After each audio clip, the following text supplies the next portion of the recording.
Io la sera mi addormento e qualche volta sogno, perché voglio sognare.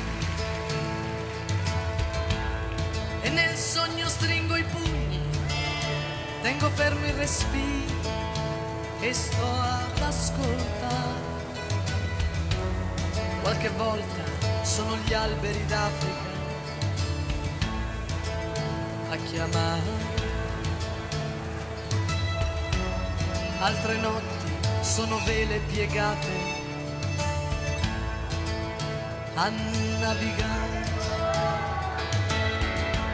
Sono uomini e donne e piroscafi e bandiere,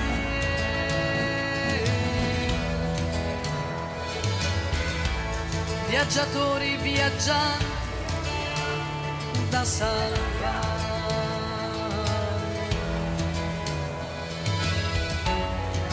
Delle città importanti. Zdrian Duric per il passaggio ai primi 100, 1:01:44 davanti ad Alberto Inglese e Gabriel Vendrame dopo 100 metri di gara. Per sua stessa mano. E se l'amore che avevo non sa più il mio nome,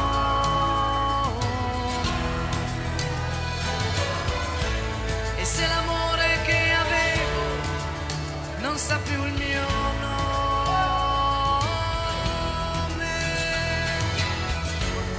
come i treni a vapore, come i treni a vapore, di stazione in stazione e di porta in porta e di pioggia in pioggia e di dolore in dolore, il dolore passerà.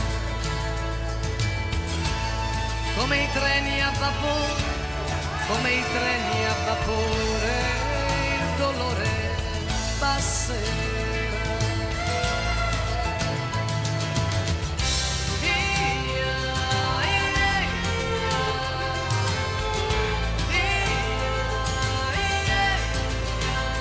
Da gara Zdrian Duric 2:08:26, Alberto Inglese sta risalendo però 2:09:93, poi Edoardo Anselmi 2:12:65, ancora Duric Inglese nell'ordine ai 250 metri. Intanto entrano sul piano vasca gli atleti della serie numero 2.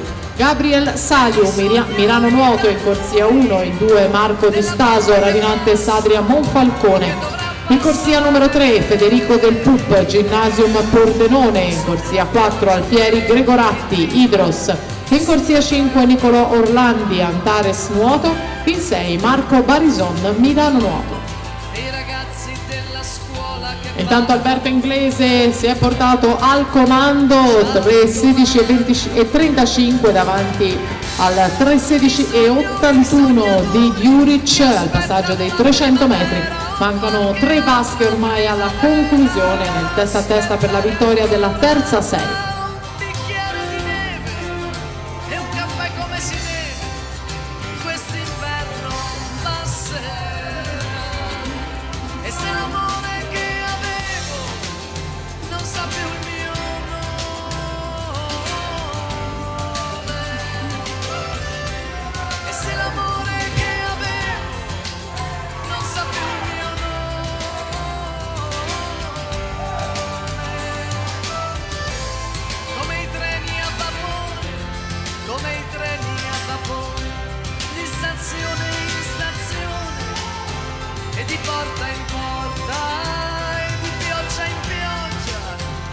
Alberto Inglese se n'è andato via nella conclusione di questa prova, si va ad aggiudicare lui la terza serie 4:22:69 davanti a Zdrian Duric 4:24:84, Edoardo Anselmi 4:29:18 e dunque Casarotto rimane leader della classifica provvisoria quando sta per partire la seconda serie ragazzi.